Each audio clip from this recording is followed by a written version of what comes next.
हाँ जी बच्चों, तो अब हमको इनवर्स की कुछ प्रॉपर्टीज जाननी है और यहीं पर दो छुपी हैं वो वाली प्रॉपर्टीज जिनका यूज करते हैं जेई मेन और जेई एडवांस बहुत। जरा जानेंगे एक एक प्रॉपर्टी धीरे धीरे करके।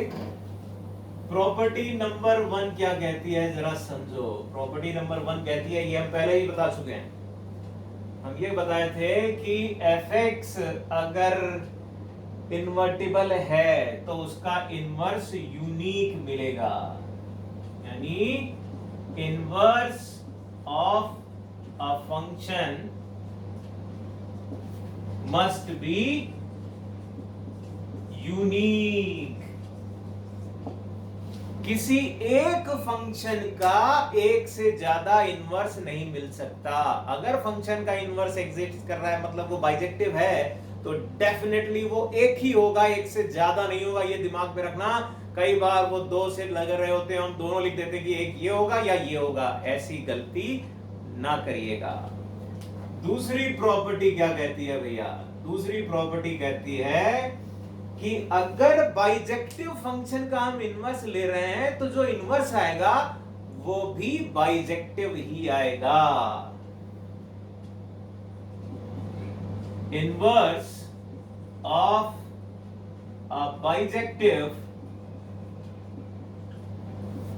फंक्शन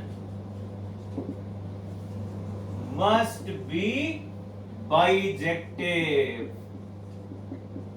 और ये बात भी बड़ी ऑब्वियस सी दिख रही है भैया, जो हमने वहां बनाया भी था, बस शक्ल ही तो बदल दी थी, ए का बी का ए कर दिया था, बाकी सब मैपिंग तो वैसी दिख रही थी। और बाइजेक्टिव की कंडीशन हमने पहले ही लगा रखी थी कि भैया वो बाइजेक्टिव होगा तभी इन्वर्टिबल होगा, इसलिए दूसरा वाला भी बाइजेक्टिव ही होगा इनवर्स। आई तीसरी प्रॉपर्टी, अगर मैंने फंक्शन f लिया जो a से b डिफाइंड है एंड एक फंक्शन g लिया जो b से लेकर c पे डिफाइंड है, और दोनों फंक्शन इन्वर्टिबल हैं, बोथ आर इन्वर्टिबल फंक्शंस, मतलब इनवर्स एग्जिस्ट कर रहा है, और इनका कंपोजिशन डिफाइंड हो रहा है। कैसे कैसे? कि भैया GOF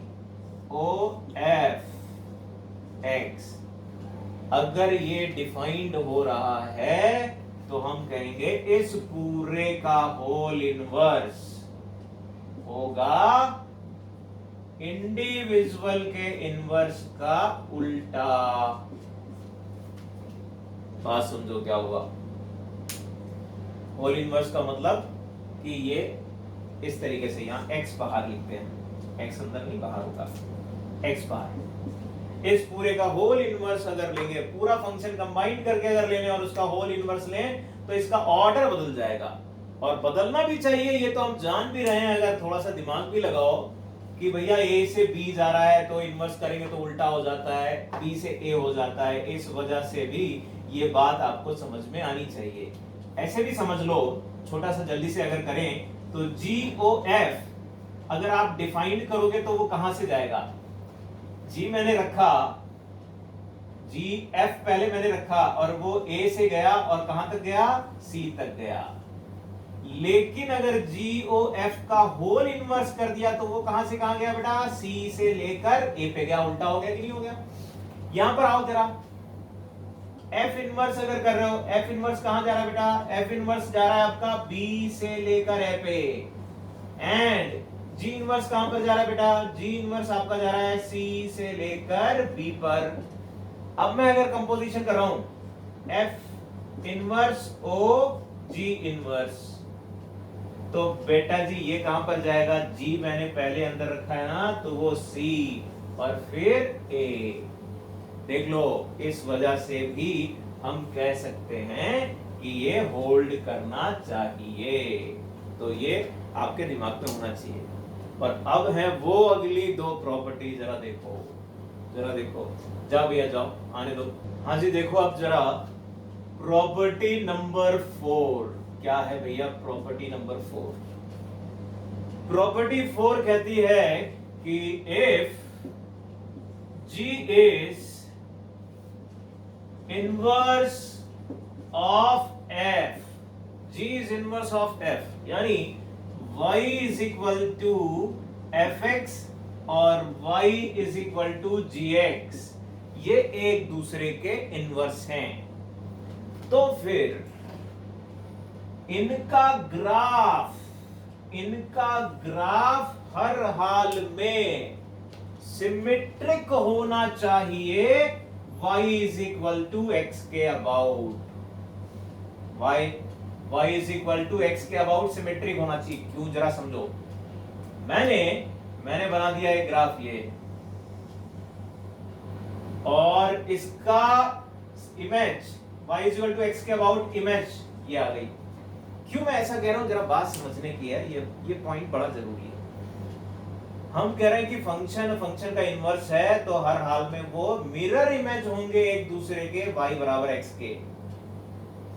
क्यों ऐसा कहा जा रहा है? बिकॉज हम इनवर्स निकालते कैसे हैं ये आपको पता होना चाहिए। इनवर्स निकालते वक्त हम करते केवल इतना है कि x को y से रिप्लेस कर देते हैं और फिर जाकर फंक्शन लिख देते हैं। मतलब जो y is equal to x का फंक्शन है वो x is equal to y का करते हैं। इसी वजह से हम x y को अगर इंटरचेंज करेंगे तो वो ग्राफ खुद y is equal to x के अबाउट इधर का उधर, उधर का इधर हो जाएगा।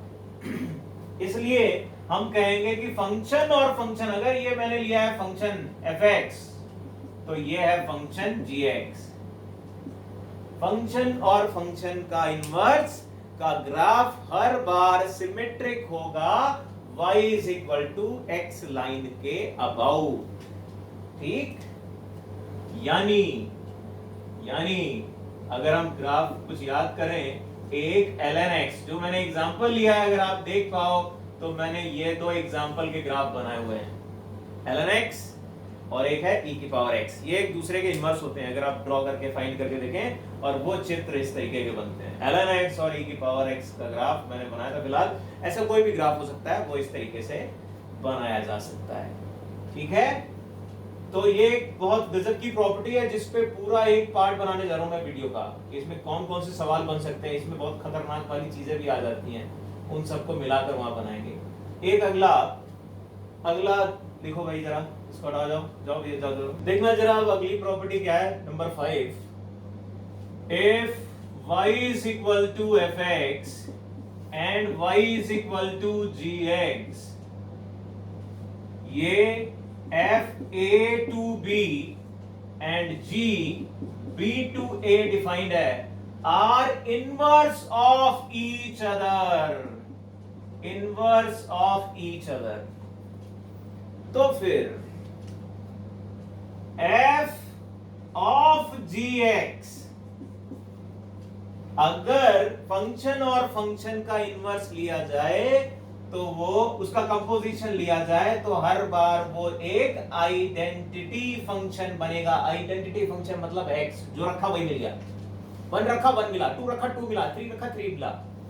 और ये आइडेंटिटी फंक्शन होगा अंदर वाले फंक्शन की डोमेन में। यहां पर g है तो ये g वाले की डोमेन मतलब b आएगा। और g ऑफ fx अगर लेंगे तब भी यही कहेंगे कि आइडेंटिटी फंक्शन होगा अंदर वाले की डोमेन। अंदर वाले की डोमेन क्या है, a। आइडेंटिटी फंक्शन का मतलब y is equal to x, y is equal to x।